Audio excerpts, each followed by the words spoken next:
Et sur cette carte, vous voyez vous-même qu'on utilise tous, il y a un problème. Si vous ne voyez pas le problème, je vais vous aider à comprendre ce problème en tant qu'Africain.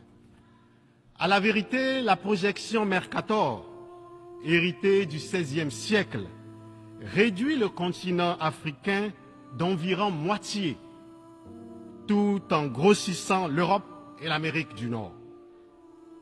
L'Afrique s'étend sur plus de 30 millions de kilomètres carrés, soit 3 fois la superficie des États-Unis.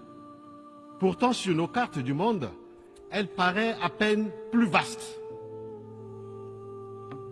Avec une superficie de 30,3 millions de kilomètres carrés, y compris toutes les îles, elle couvre 20%, l'Afrique couvre 20% de la superficie terrestre, 6% de la superficie globale, avec près de 1,4 milliard, voire bientôt 1,5 milliard d'habitants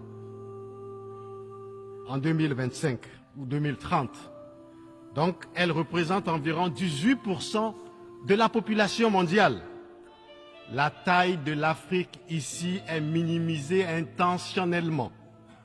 Elle est minuscule, de la même taille que le Groenland ou la Russie, et pourtant c'est faux. C'est faux. On pense que la taille réelle du continent,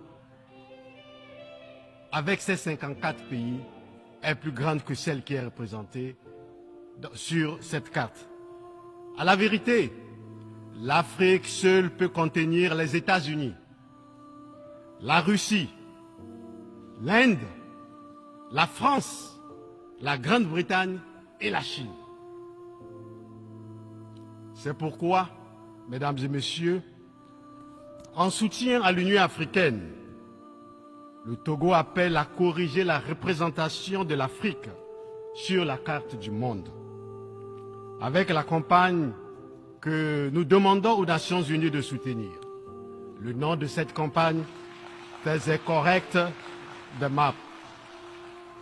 Il faut décoloniser la géographie. Il faut une nouvelle carte politique de l'Afrique.